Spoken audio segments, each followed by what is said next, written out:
Now do it. Up. You like that? You see that little countdown? And instead of the, oh, hi, there's my buddy Shep, and there's all of you. How you guys doing? How does that goes way back, man. Remember that's back in black and white TV stuff, right? Rabbit ears. 5, 4.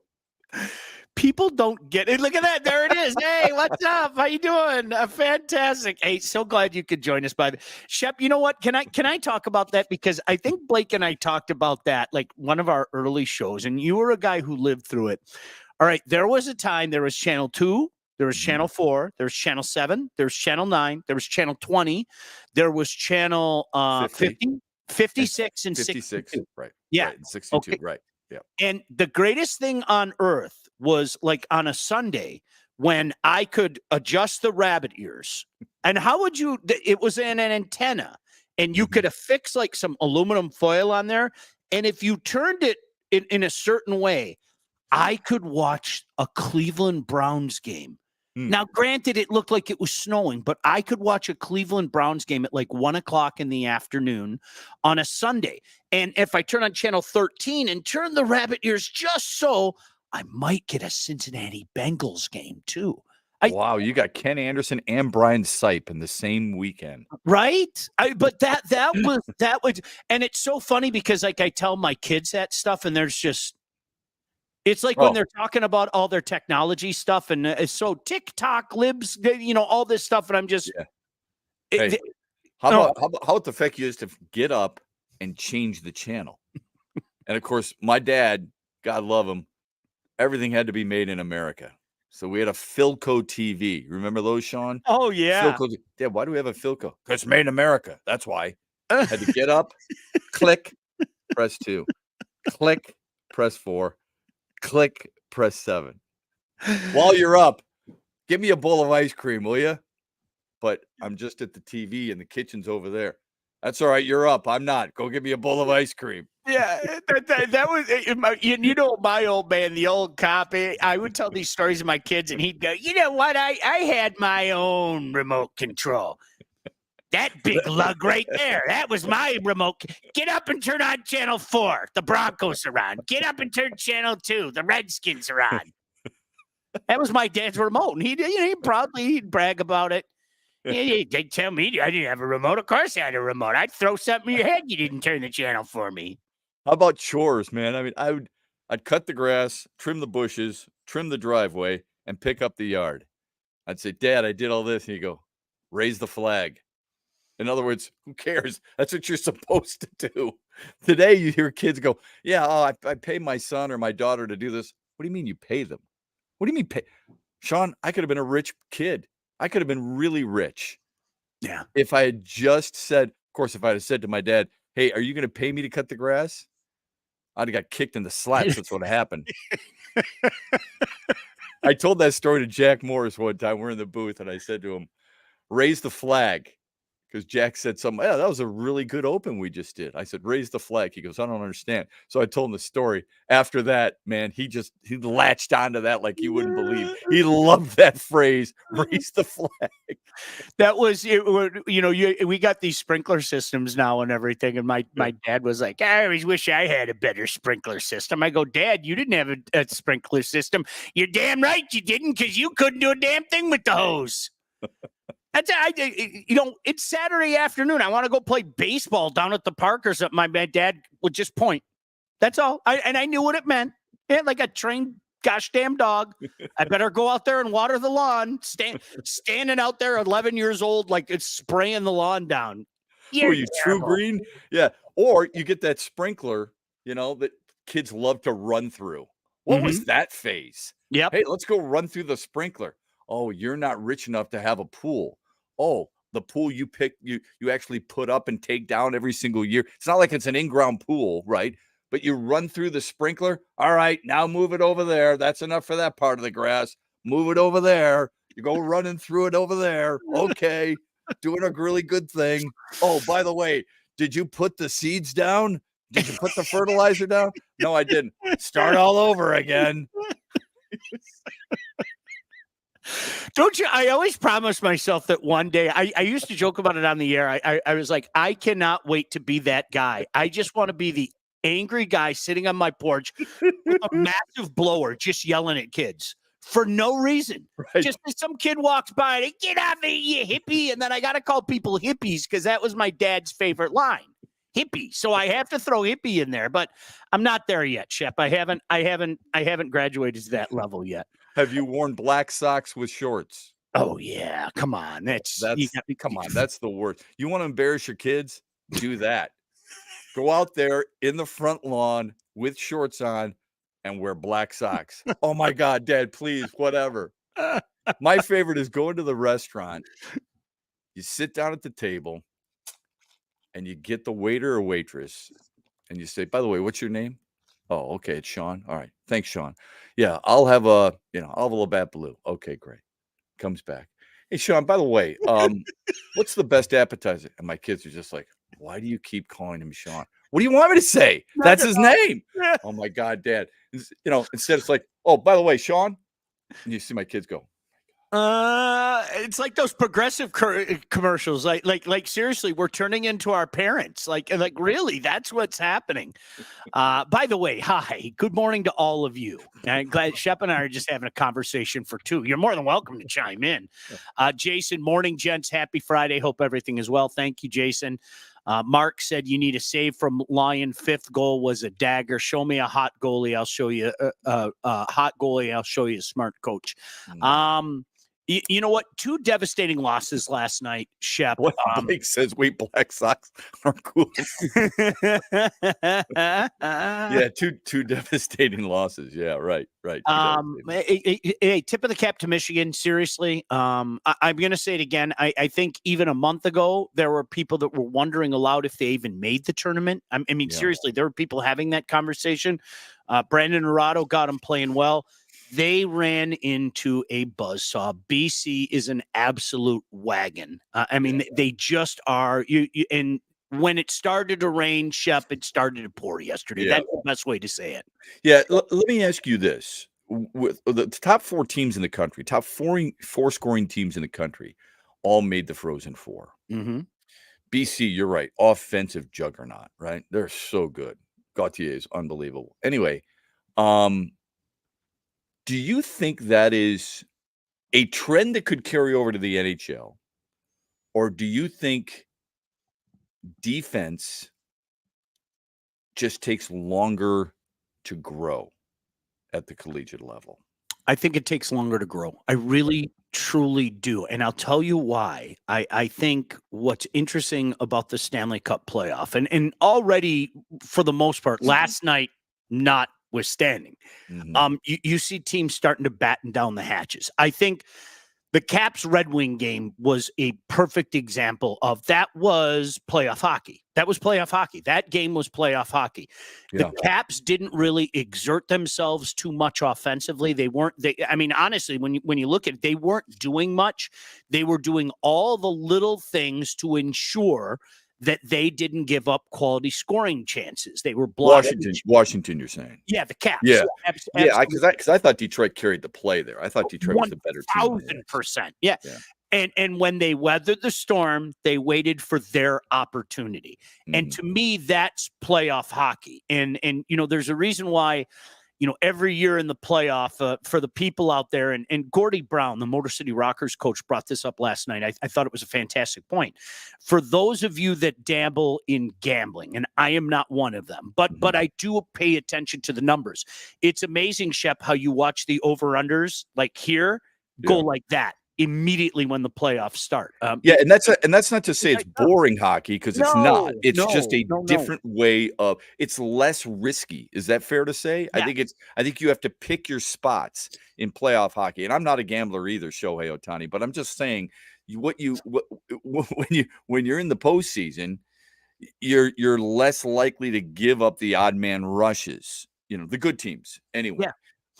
So and of course it helps to have a really good goalie, which kind of goes back to, what Mark was saying when you Lyon that 5th goal. I mean, you just can't do it. There's something to be said about coming back from 2 goals down, not once, but twice, and showing some gumption and heart and grit and all that, sandpaper and all that stuff. But at some point, and you and I have talked about this during these podcasts a number of times, you got to win. Yeah. And it's just, I thought the goal by Ovechkin, the second goal in the game against Washington was, dare I say, a bad goal, short side near the end of the period. And I didn't get a chance to watch the Wings game last night because I was at LCA watching the Pistons get their doors blown off again.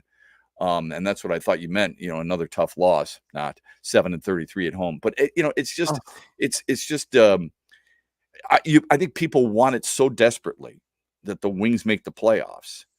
And we've come so far from where we once were that if they don't make the playoffs, what will it be, Sean? 8 or 9 straight years? Going back to 16. I mean, it's crazy when you think about it. So it's 8 straight years. That's a tough pill to swallow when you're used to having the success. You know what it comes down to, Shep, and I know we've talked a lot about this, but I think the closer that we come to the point where they're not going to make the playoffs, and I think I was reading something today, there's about a 15% chance. It's not impossible. There are some things that have to go their way, but it's certainly not impossible. Because of what you said, by the way. Because you said it's the regulation. We're looking, people look at the wild card, right? Yep. And they see the ties. It's huge. All right. And they see the number of points. Work your way past, you said this last week, work your way past the points. Look at regulation wins, right? And that's where they're falling short. Philadelphia's got 29. Washington has 29. And Detroit has 27, I believe. Yep. And Pittsburgh's got 31, I think. Yeah. So they can't catch Pittsburgh. Yeah. They can't. And again, I don't think people take this into consideration, Shep.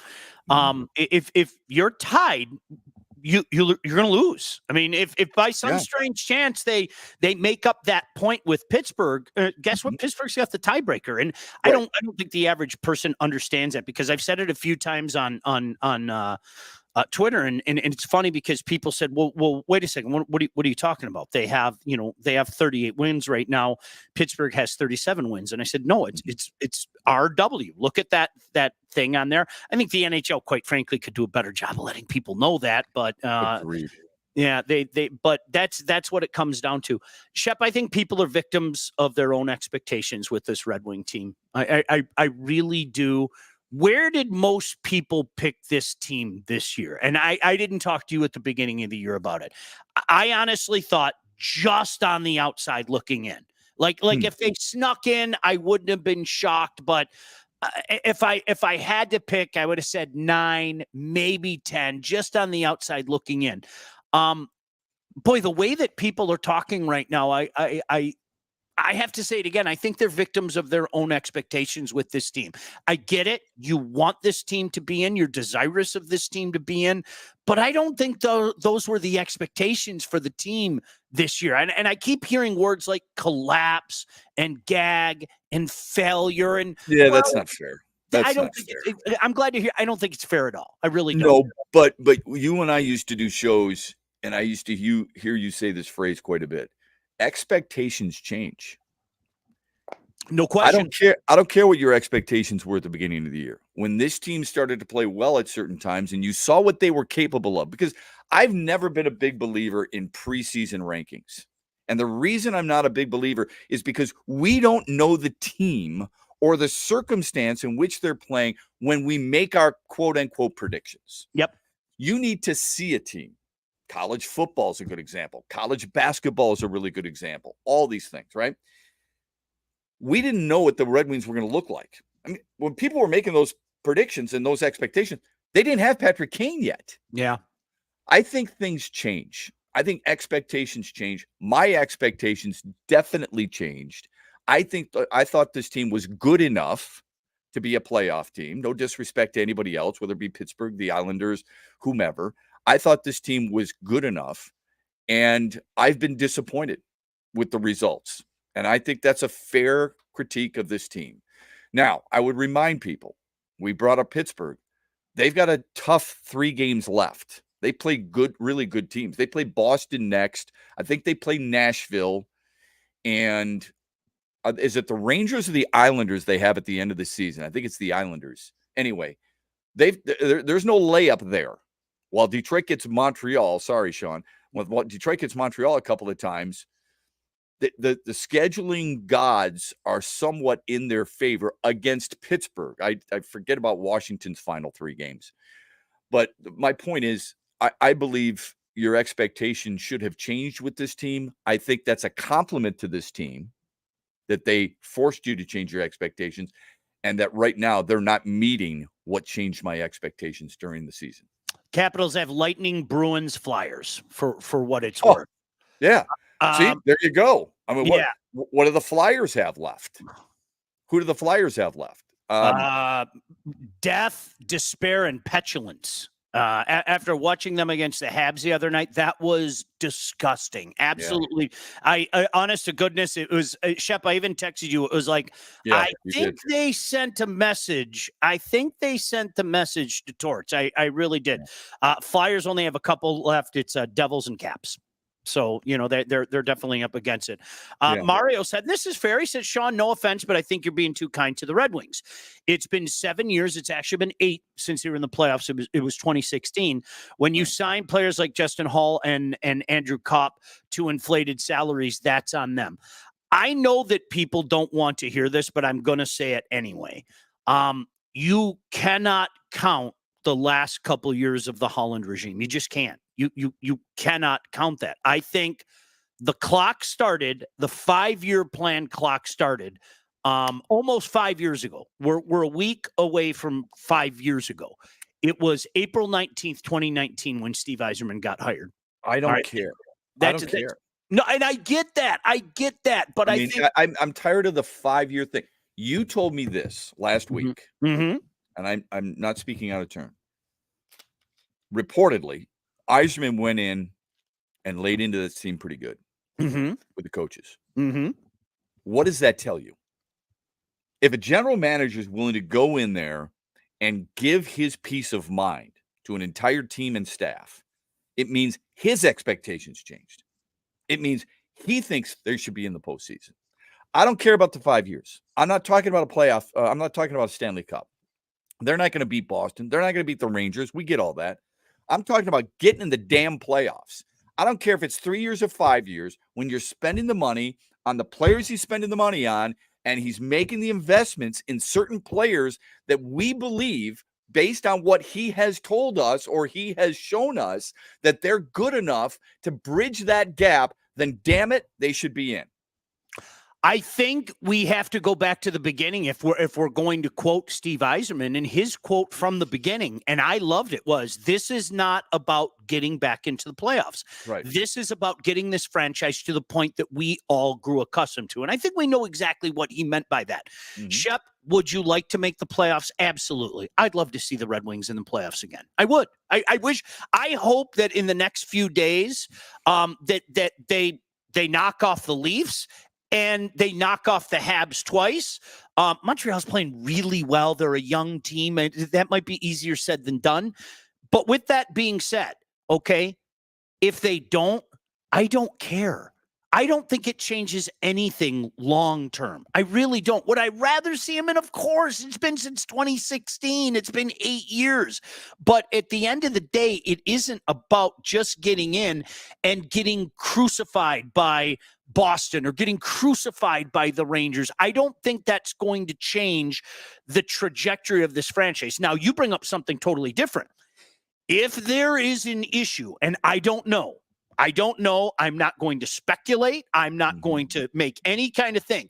But to your point, if this did happen and he laid into those guys, that tells me that there's an issue. That tells me that, okay, he's seeing something or hearing something from inside, the sanctity of the room that he doesn't like. To me, it's not about, okay, well, golly gee, let's get in the playoffs and get smoked by the Bees or smoked by the Rangers. It's, okay, is this guy the guy that's going to take us that next step? And that's the $1 million question right now. Okay, fair enough. However, a couple of things. Yeah. First of all, if you want to make this sustainable, and this is what we've talked about on the podcast before, don't want to just do it for 1 year. You want to make it a sustained possibility. every single year you're making the playoffs and threatening for the Stanley Cup. It's got to start sometime. When is it? If it's not this year, what makes us think it's going to be next year or the year after or the year after that? So it's got to start sometime. That's number one. Number two, who knows if they're going to get smoked? I would have thought Boston would have smoked Florida a year ago. I would have thought, I mean, and Detroit played the Rangers really tough. You and I talked about it last week. Mhm. They played the Rangers pretty tough. I know it's different when the postseason comes. You can't just carry over certain types of success or even grit into the postseason. But you just never know in hockey. This is not, I was going to say basketball, but I mean, the Heat proved that last. But we see it on a pretty regular basis where teams are upstaging another team as a lower seed compared to a 1 seed. I don't care. It's got to start sometime. Give us the chance to play the Rangers or the Bruins and see what they're, and then measure them. But I'd much rather be in that situation, getting quote unquote smoked by the Rangers or Boston than not getting in at all and watching somebody else have it happen. Because next year, maybe you use that learning experience for certain players, Lucas Raymond, Mo Seider, that allows them to progress even more and make a bigger jump next season. That's what it's about. I mean, I think we're watching a jump in Lucas Raymond right now. I do. I think what you've seen him do, what you saw him do last night, your big time players have to be the best in the big time. And watching that guy step up last night. And by the way, I'm going to say it again. And if you guys want to make fun of me and say that I've made love to Sidney Crosby, you go right ahead. That guy is sick. He is generational. That is a term that is thrown around way too much today, but I have no problem throwing it around for Sidney Crosby. He is absolutely, Shep, I'm sorry. I love watching that guy play. I absolutely love it. Guys, he's 36 years old, man. He's going to be 37 this summer. I mean, for him to get it done the way he does and 1,000 assists, it's unbelievable. Let me get some, boy, there are a lot of good comments in here. 2 years to get the books in order, still paying Abdelkader, COVID bad, last 2 picks from Holland. Well, wait a minute. How much are they paying Abdelkader? I don't know right off the top of my head. I don't think it's a lot of money. Yeah. Did that prevent them from doing something that I'm unaware of? I mean, they bring in Kane, they sign some free agents. I don't know the reason behind a statement like that and how that's prevented this team from making the playoffs. I don't get that. Mario said, I don't think the Bond villain has it in him to be a good coach. Seems like a bit of a pushover. We don't know that. I mean, I think there's too many times. Sorry to interrupt, Sean. I think there's too many times we view coaches based on an interview on TNT in between the second and third period, or a cutaway shot by a camera crew. I haven't been to their practices, and I'm sure as hell not in that room on a regular basis to hear what he says to players. Here's what I would gauge. Do you think this team plays, for the most part, pretty damn hard? Yes or no? No. No. Okay. I don't. Okay, then there is a problem. I don't know how anybody could say yes. I thought they played really hard against Washington. Okay. I thought they played really hard against the Rangers. You see them turn it on. It isn't consistent. It isn't consistent. And here, the Buffalo example last week is perfect. There was a 10-minute period where they absolutely owned that game. And I was going, holy crap, where did this come from? But then they have the lulls. They were all over the Capitals. We were just talking about that earlier, Shep. Yeah. And they were all over the Capitals, and the Capitals were just kind of sitting back going, okay, we're going to wait. We're going to wait. We're going to block your shots. We're going to hold on. We're going to ride this storm out. And then boom, boom, the Capitals go and get a couple goals. I think it's been too shoddy. If we're being honest, I think it's been too shoddy. Now, is that a byproduct of Coach Lalonde? Is that a byproduct of youth? Is that a byproduct of they definitely need more sandpaper? I don't care who you are not watching this team if you can't tell that they need more sandpaper. Yeah. It could be a combination of things, but I want to be crystal clear. I'm not laying that necessarily at the feet of the coach specifically, but fair enough. If you're watching, like, come on, you guys watch the Red. That is not a team that goes 60 minutes a game. Nobody can say that. It comes in lulls. You know what I mean? That's fair enough. But I've always been a big believer. We are so focused and critical, and rightfully so, of home teams. You are unlike many where you're watching every team pretty much on a regular basis. There was a time earlier this year where Washington was in a hole and they weren't playing real hard. Don't tell me that Pittsburgh has played 60 minutes for every single game this year. They I were have seen dead a month ago. A month ago they were dead. Really? There you go. There you go. I see teams, even Boston. I've seen them play games where they haven't looked all that special. Tampa, this happens. Okay. I'm not saying it's acceptable. I'm just telling you it happens for every team in probably just about every single league that has these long extended seasons, 82 games, 162. You're not getting that. I think for the most part, from what I've watched, is there more there? What's the balance, Sean, between playing hard and they haven't, or the talent or the lack thereof? Is the reason they're losing games a lack of talent or a lack of grit / playing hard? That's what we would probably have to measure first and foremost. Either way, I don't think it escapes the fact that this team is, granted in a playoff hunt, but should be more, at least higher in the standings, I think, than where they are. You know what? I think there are a couple of variables. Tim brings up one. I want to get to this. Team defense is lacking. Half the defensive core is lacking, as is the goaltending. He brought guys in to be the, quote, adults in the room, and they have NTC in term. The adults aren't showing how to win. Tim, I think that is such a great comment across the board, and I want to pick each one apart. Defensively, this team is struggling. Period. End of story. I don't need to say anything more than that. I don't think anybody... something that I talked about months ago, Alex Lyon, okay? A couple months ago, by far, he was their MVP, okay? What you did is you asked a guy to provide more than he's capable of. If you remember, he was the boost of energy. He was like that 5-hour energy drink last year. Yeah. Florida pounded the 5-hour energy drink. Alex Lyon helped get them in the playoffs. But if you remember, Bob came in and did Bob things to get them all the way to the Stanley Cup. So that's a huge factor. Shep, I think you'll know this. You can't put a price tag on what Tim said. Going and getting guys that maybe you look at it and you go, why the hell did Steve Yzerman bring this in? It's so much more than what he's going to provide on the score sheet. It's what he might provide in the room, glue guys. To me, sometimes I think people, of course, we all love shiny things. Okay. Ooh, let's go get Patrick Kane. Like, remember all those days that we would do the trade deadline shows, right? Yeah. And gosh, there were so many years. Okay. I'll take one Chelios. I think I'm going to go get a Wendell Clark. And, there are all these beautiful shiny things and stuff.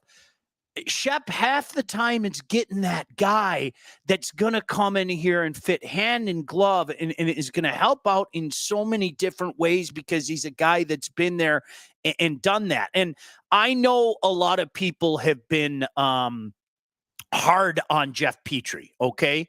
Mm-hmm. Jeff Petrie is a character guy. That is a guy that is a quality human being like his father, and I'm not kissing his ass because he's a buddy of yours, Shep. Find me a human being that thinks that Dan Petrie's a bad guy. Just quality people, and Jeff Petrie's a guy that a couple of years ago was a huge part of why the Habs made that still nonsensical loony run to the Stanley Cup final.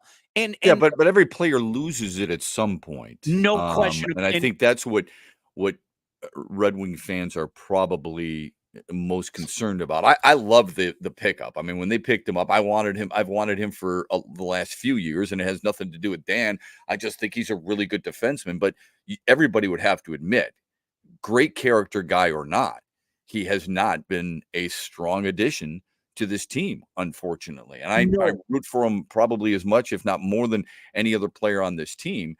Do you think Edvinson's has provided something that this team has lacked and has proven that he is he so we talk about top 6 forwards, is he a top 2 defensive pairing defenseman? It is funny that you say that. I had this conversation with my buddy Mike as we watch the games quite a bit together.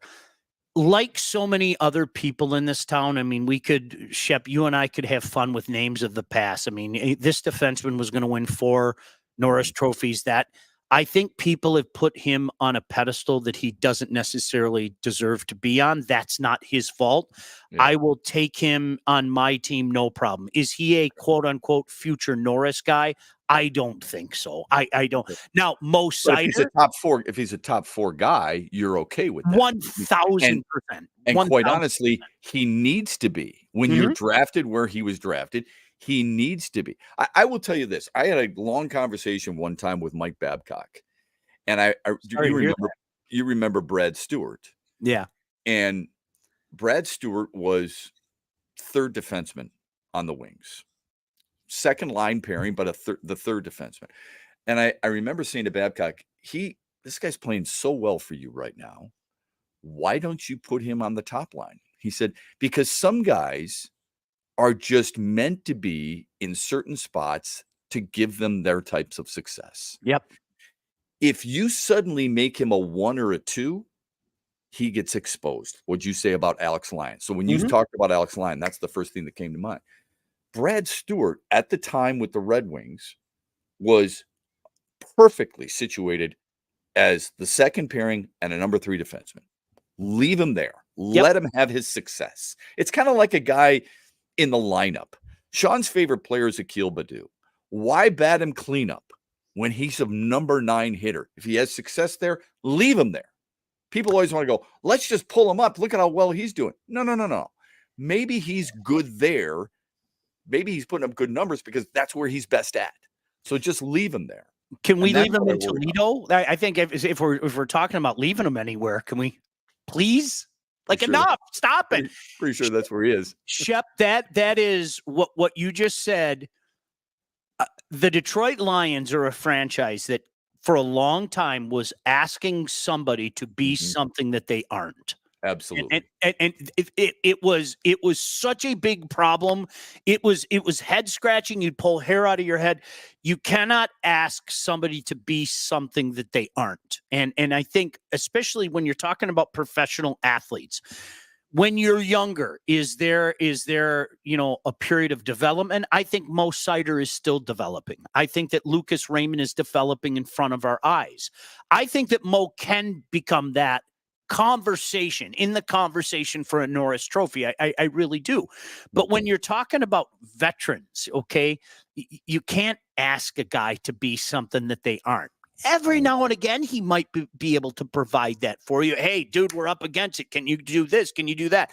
I talked to Matthew Dandino a few weeks ago. Do you remember the whole, we're gonna put you back on defense? And Dandino started laughing. He goes, I never played defense in my whole life. I never, ever played defense in my whole life. He goes, but here are my choices. I can be on the Black Aces, or I can go play some defense. And he goes, oh, yeah, sure, Scotty, no problem, whatever you need and everything. And I mean, the Sergei Fedorov thing. And how good was Fedorov when he went back on the blue line? I mean, it was insane when you think about it. So there are always exceptions to the rules. But no, Shep, I think you bring up a great point that you can't ask somebody to be something that they aren't. Period. End of story. You know? Let me get some of these comments. Chris said, next year is when my expectations increase. They were exactly where I thought they would be at the beginning of the season. Nathan said, we've seen it happen to us as Wings fans, President Trophy, then first round exit. Yeah, I said it. Tim said, boy, Jamie Baker, the experience helped Michigan go from being happy to being one of the big four to winning the last game. Blake said it's all about knowing your role, kind of like learning the title and respecting the hierarchy. I don't have to tell you that. I'm gonna have to tell you about that. Yeah, I love the David. David. You're reading my mind. I was just about to bring this up. Moneyball movie, David Justice part. I don't know if it's true or not, but we all have seen the movie. It's a pretty good movie, I think, for the most part. Where Brad Pitt is talking to David Justice in the batting cage. No. The Yankees are paying half your salary to play against them. Let's just be honest with what we both want out of this relationship. I want the last ounce of baseball in you. You need to be a leader. Show the guys, And then he talks to Scotty Hatteberg while he's, eating Lucky Charms and saying, "Hey, man, how you feeling? You ready?" And, "Oh, man, what's your biggest fear?" The ball hitting my way. I mean, it's what's the expectation? Yeah. Certain character guys. He became a character guy for Oakland, even though he wasn't in Cleveland and New York and other places. It's a really, really good comment right there. Blake said draft day with Kevin Costner. What about Millen ball with Matt Millen? I think that's a life lesson that everybody can learn from. That's dodgeball and then Millen ball. And then I would say, can I follow that up with Stan Van Gundy ball? Since Stan Van Gundy was the equal, if not worse, than Matt Millen was at his job. But he was so funny, Shep. He's just a great guy, funny guy, man. And his tweets, I mean, they're just funny. Can I say one more thing about Stan Van Gundy, who Yes. I've really never liked? You know what bothered me about him? And this is so probably petty. You make millions of dollars and you're buying sport coats off the rack where it's hanging over your sleeve or hanging over your palm. Go in there and spend $25 and have it tailored. Just roll the cups up. It's not that hard, man. I mean, you want to wear pants, that crawl over your toes, so be it. Okay. Not many people see it. But when you're sitting here with your arms hanging down and the cuffs are crawling all the way to your knuckles, that's a bit of an issue. You look like an idiot. Oh, and by the way, can you get a decent dress shirt that isn't a button down and doesn't look like it came off the Garanimals rack at Kmart? Holy mother. It was unbelievable. Can I tell you about our friends at Legacy? That's a great segue. All right. You want to say, because you know why? Because these folks actually know how to dress. And Shep, that money that you save, you can actually save some money going to these guys so you can go to the tailor and you can upgrade that, because thousands of Metro Detroiters have already called Legacy Partners to get help with their home and auto insurance. Our friends at Legacy Partners are one of Southeast Michigan's top independent insurance agents. They provide a full service, one-stop solution for all of your insurance needs, personal and business, large and small. I'm going to practice what I preach.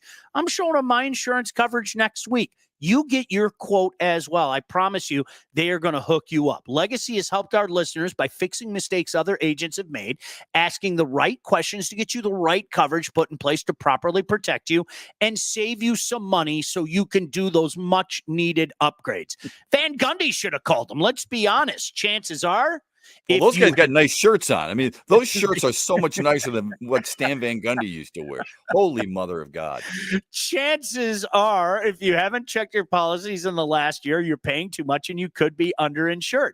What are you waiting for? Give Legacy Partners a chance to help with your home, your cars, life insurance, Medicare enrollment, or your business insurance needs.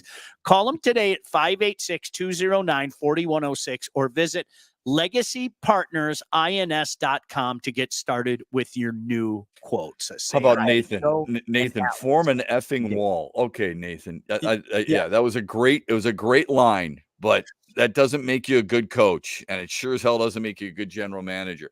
Chris says Patricia couldn't dress either. Yeah, there's a lot of football coaches who don't. Look at Bill Belichick. I mean, Matt Patricia's a really good example. Most of these, you think Andy Reid knows how to dress? No, but he can coach. Stan Van Gundy couldn't coach. He couldn't dress, and he sure as hell couldn't evaluate talent. Can I, you know what, Chris, you brought something up, and I want to ask you something, Shep. There have been some divisive people in town, okay? And a lot of people that people don't like. And did you get to know Matt Patricia at all? Did you? Yes. Okay. Yes. All right. I really liked Matt Patricia, and I openly admit it. Now let me say this in fairness. He didn't live too far from me, and I saw him in town quite a bit. I found him to be just a really nice guy, especially away from football, if that makes sense. Yeah. In my conversations with him, he was very cordial, very personable, had a good personality.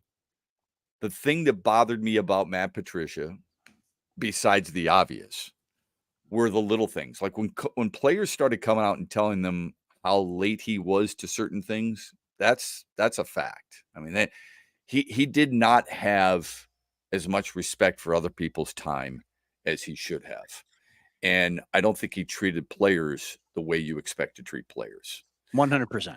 And so those are part of his downfall.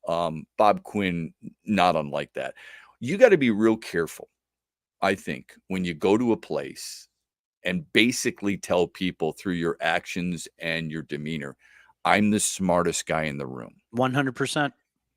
If you get it done, I suppose people can look past it, but there's a part of them that also, when it fails, they're going to be there to say, well, you're not so smart now. So it's just, I think humility is a really good recipe for anybody to have success. Now, speaking of the Lions, I wanted to get your thoughts on this before we left. All right. Jared Goff came out and said some pretty scathing things. I think Jared Goff is dead on. And in case people missed it, Jared Goff basically said, a lot of people in Detroit they just kind of pounce on the negativity. Now, this could be different in other markets. I don't know, Sean. I mean, we've got a lot of friends throughout the country. I think what you and I used to do in sports talk radio, it's really easy to be negative. Probably the easiest thing to do. I used to say this all the time when you and I worked together. Monday mornings, I truly believe there are certain hosts in the market who wish the Lions would lose because it makes their Mondays so damn easy. No doubt all you gotta in do, my mind. All you got to do is say a phone number and it gets lit up. My day's done. I can, for 3 hours, just listen to people bitch, right? I think Jared Goff is right. I think he's absolutely right. And maybe it's because this area has been so used to a feeble professional football product that it has forced people to be negative. But when the positivity is there, I can't understand how people can't appreciate it. Shep, Blake and I talked about this ad nauseum last night, and I'm going to say the exact same thing that I said last night. Jared Goff has a point. There's no doubt about that. And this goes back to something that I have said forever, and I've had this conversation with athletes. I've had this conversation with coaches. Listen, if you play well, it is incumbent upon me to say that you play well. It is. I am not doing my job unless I say, hey, you played well. I am not a hater. I don't have anything against you personally if you don't play well. And the problem that I have with Jared Goff, okay, is not what he said. Because you were looking for things if you wanted to pick apart the Lions last year. You were making a concerted effort to be that guy, okay? And when I say my problem with Jared Goff, it's not Jared Goff specifically. It was a lot of people in this town. And this town has an ability to tell you didn't see what you saw. Right. There's like this ability to tell you 100%. You did not see what. Listen to me. I am one of those guys, and I said this last night. For the 1,397th time, I was wrong about Jared Goff. And for some reason, people in this business have a problem with those three words. I was wrong. Amen. I would like to believe I've never been that guy. I would like to believe I'm the first. I was wrong about Jared Goff. He exceeded every expectation. I didn't think he'd be the man, all of it. I got that out of the way. However, okay, when I had to waste months talking to people about how awful he was, his last, remaining time with the Rams in that first year here, okay? Yeah. If I can acknowledge, oh my gosh, I didn't see this coming. I was wrong. My bad. The flip side to that is, why are you telling me the guy wasn't bad when literally everything that you can judge him by said that he was bad? And I think what happens is, Shep, you get into that routine where now all these people are going, see, they got the chest way out going, see, I told you this guy wasn't bad. You're not wrong, but he was bad in his last year with the Rams. He was bad in his first year with the Lions. And so I think that's what the issue is. But he was also good with the Rams too. But you've acknowledged that too. That. Absolutely. Look, no question. I say this to my kids all the time. There are 2 phrases and 6 words that are the toughest things to say.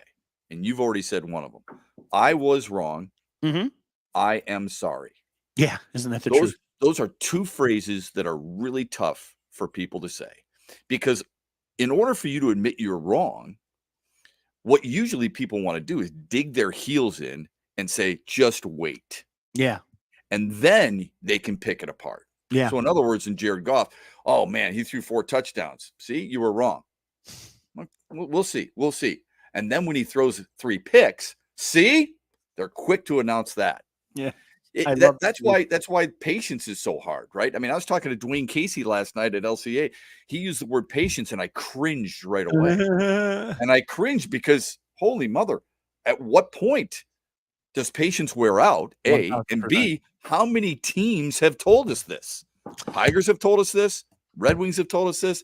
Pistons have told us this. I think in particular, Shep, the Detroit Lions, the last word a Lion fan wants to hear is patience. That is Amen. the last word. And everything that Brad Holmes did, going back to the Matthew Stafford, Jared Goff deal, was screaming patience at everybody. Mhm. And nobody wanted to hear it. And Shep, for the first time, I'm serious, for the first time in my life, I go, oh my gosh, I think this guy has a plan.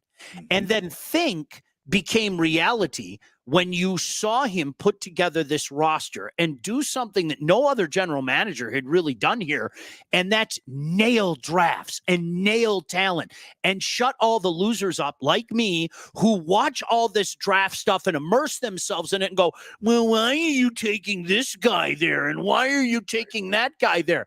Shut people up by his actions, not telling people what he was going to do, but actual actions. And then, of course, the biggest action of all was having the season that they did last year. Yeah, dead on for sure. And all that. The problem with that philosophy, even though it's the right one, is that when we'll bitch about taking Jahmyr Gibbs, or you want to complain about taking a tight end early in a draft, you'll have that. You'll stick your chest out. You'll have all training camp to talk about it. And not until weeks, 13 or 14, do you recognize, man, maybe I was wrong, and you've moved on to something else. Yeah. Yeah. You can't really say whether you were right or wrong right away. You just want to spew, this is not the philosophy I think they should be taking because tight ends are not really that important. Well, actually, they are. They're really important. This league has become not just a passing league, but a tight end type of receiving league. You've got a grade A tight end, you're going to be in really good shape. We have forgotten just how good a lot of tight ends have been and how important they have been. But whatever. I mean, it's the same thing with running backs. The Gibbs pick, how many people were just all over that? Killed it. And then by the end of the year, how many people are going, this guy's rookie of the year. He should be rookie of the year. You let 2 running backs go, okay, 2, and then you went 2 for 2. Their replacements, cheaper, by the way, okay? Yeah, right. Nailed it. I mean, if you have any doubts in Brad Holmes, it's not Brad Holmes' fault. I'll leave it at that. I got to bring up a great example of something that you just talked about. I'm going to bring up John Joseph Harrington in just a second, okay? And I love John Joseph Harrington. It just, and that's a guy that just gets it. He just. That's why people are just eating out of the palm of his hands. Everything that happened here, none of it was his fault. Just ask him. He'll be the first to tell you. My hope is that every organization says to their players when they bring him in, just act like Joey. Yeah. You'll be fine.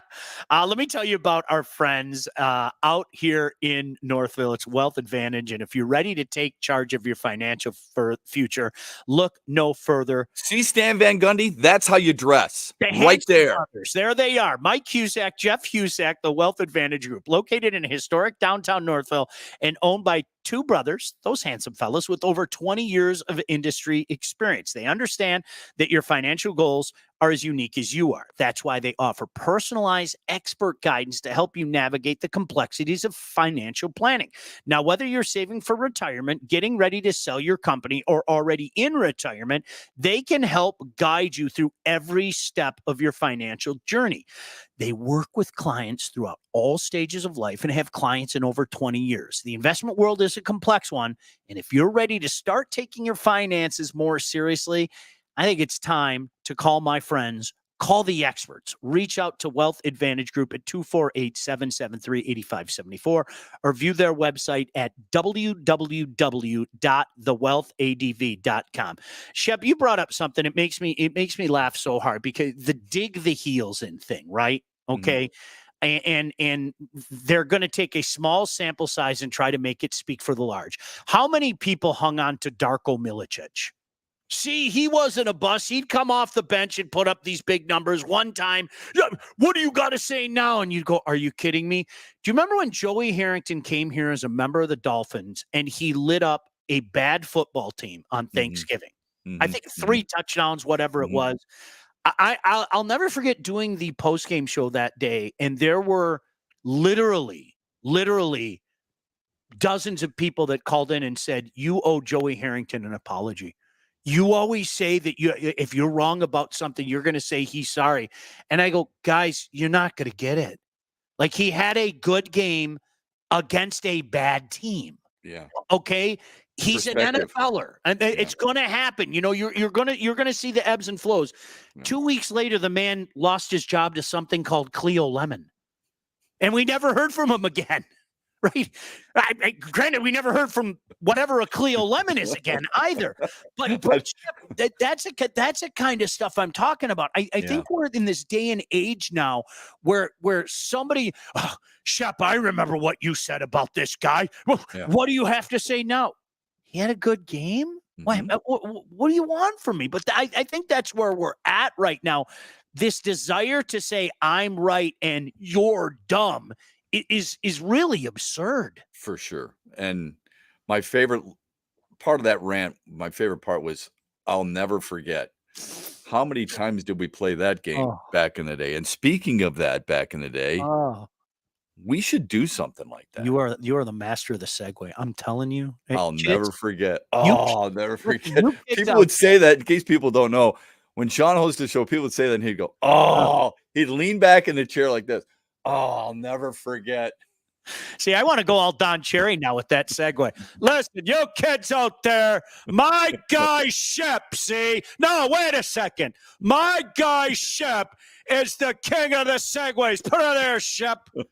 That was an unbelievable segue. That's excellent. That was an unbelievable segue, Shep, because, Shep and I were talking about it. And for those of you that didn't see it, I put out this thread saying that Shep and I are going to start this series of shows where we are going to talk about I guess the best way to say it is looking back at WDFN. Yeah. It really was a special place. Shep, after you brought that up to me, I was kind of thinking about it. I think Stoney was there the longest. He was there almost or over 14 and a half years. Yeah, I think saw him last night. So I didn't bring it up to him, but I mean, okay. Wojo and Jamie were a little bit behind him because Wojo started later, and then Jamie left. If you remember, like the fall before we all got laid off or whatever the hell that was called. Wait, we got laid off? And then they brought us back, remember? Yeah, and then we got laid off again. Well, I walked away from that. It was funny because some people were like, after when Killer passed, and some people were like, "Dude, you got canned." I go, "No, I didn't. I walked away." And that was one time I kind of had enough. It had run its course and gave a tip of the cap. But I was there. Gosh, it's unbelievable, Shep. I was there almost 12 and a half years. It's incredible when you think about it. And how you were there probably not much shorter than that, right? I don't remember how long I was there, quite honestly. I just know, I was there a long time. Yeah. A long time. But it was a very unique place to work. It really was. And the reason it was is because it truly felt like a fraternity. Mm-hmm. And I was never in a frat in college, but it felt like it's one of the few places where I've gone to quote unquote work and just enjoyed talking with friends. Yeah. I mean, that's the closest I can get to it. It was just friendships. Yeah. Guys just shooting the shit about sports. And it was beautiful. And what I think made it even more beautiful is the fact that usually when you and I are talking with friends, because we're in the business, we have certain knowledge about situations that give us a different perspective, and perhaps a perspective that not many other people share. This was different because you could bring up that perspective and the other person has a pretty similar perspective, but a different opinion. Right. And so you had to listen to them. So it's going to be really fun to go back into that. And I think I will tell you this, it was more impactful than any of us realized. 1000%. It really was. I have worked with a number of people in television in this market who have said, I used to listen to you guys religiously. Yeah. You were it for me. And you really kind of helped create a passion for sports in this town for me. It's one of the bigger compliments you can receive. So Oh I'm my really excited goodness. that we're going to do this. Yeah. No, it's so much fun. And, Mario said WDFN was my introduction to sports talk radio. I'll never forget the memories of driving in my car with my dad, listening to it. Chris said, listen to Sean in Toledo and Detroit. Chris, to your point, when Greg Henson asked me to come work at WDFN, I shit you not, I was ecstatic for the reasons that you just said, Shep, seriously, because when WDFN came on the air, I was still in school. And I listened to that station thinking to myself, man, how cool would it be to work for that station one day? Yes. Yeah. And a few years later, in typical Greg Henson, this is a true story, typical Greg Henson, I meet Henson on opening day, 98 or 99. I don't remember, all the damn years run together. And he walks up to me. He's like, hey, you're that guy that's doing shows at the weekend on WJR. I go, yeah. And he goes, what the bleep are you doing over there? Kind of caught me off guard. I'm looking around and everything. And I think he knew he caught me off guard. He goes, why don't you come and work at the Fan? Yeah. Okay. Yeah. Really, that's as simple as it was. And I agree with you, Shep. It was, and boy, so many great memories that people posted on the thread when I said we were going to do something like this. And we didn't realize how good we had it. And when you think about, how good the ratings were and everything, it was a special Management time. didn't realize how good they had it either, though. Okay. It's Listen, we're going to bring that people. Up.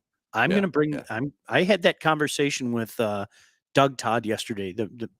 I'm going to bring it up. Oh yeah.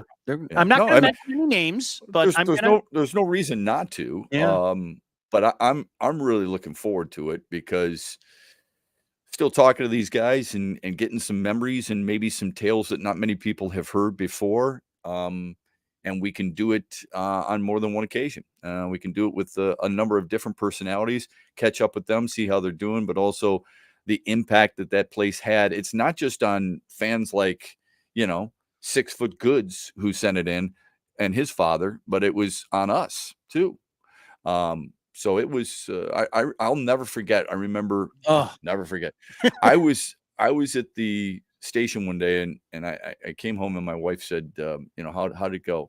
And I said, I got to be honest with you. If we were to get married today, a lot of those guys would be in my wedding now. That's how I felt about it. Things change a little bit. We've lost Jamie, which hurts to this day. Some of those guys aren't necessarily as close to me as I thought they would be, but that's okay. But it still was a great time in my life, and it's going to be fun. We're going to have some fun with that. Yeah, it's amazing. Sometimes you don't keep in touch with people as much as you'd like to. I think there are some people that, I wish I would have done a better job of keeping in touch with them.